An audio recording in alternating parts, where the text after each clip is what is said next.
Tinanggap na ng mga drug dependent simula sa Nobyembre ang pinakamalaking drug rehabilitation facility na kasalukuyan pang itinatayo sa Nueva Ecija. Ito ang balita ni Joan Nano.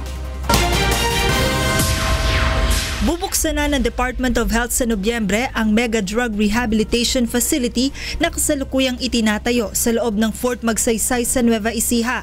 Isa lamang ito sa 4 na Mega Drug Rehab na target na maitayo ng pamahalaan para sa dumaraming bilang ng mga drug surrendery bunsod ng pinaigting na kampanya ng pamahalaan kontra iligal na droga. Ayon kay Health Secretary Pauline Jean Ubial, nasa 50% ng tapos ang konstruksyon nito na gawa sa plated aluminum styro na mula pa sa China.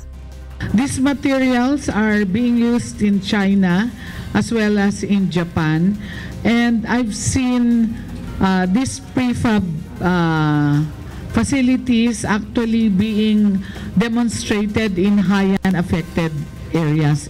These are the materials actually used even in Japan, which is also typhoon prone. Nasa 10 ektarya ang lawak ng Mega Drug Rehab na kayang makapag-accommodate ng nasa 10,000 mga pasyente. Ngayong October 15, sisimula ng i-turnover sa naturang pasilidad ang nasa 2,500 beds na magagamit ng mga pasyente habang ang matitirang 7,500 beds ay makukumpleto naman sa November 16.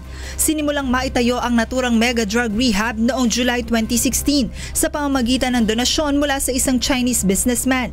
Kasalukuyan na ring sumasailalim sa training ang nasa 900 staff ng DOH na mangangasiwa sa naturang facility. Batay sa pinakahuling datos ng ahensya, umaabot na sa mahigit 700,000 ang drug surrenderer mula sa Oplan Tukhang ng PNP.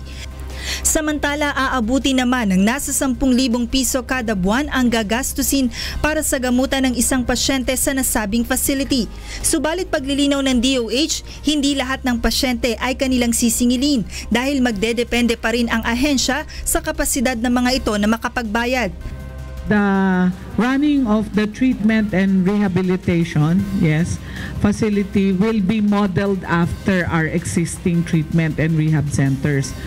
So the patients that come to our facility will be assessed on their capacity to pay, and those who can pay will actually be charged.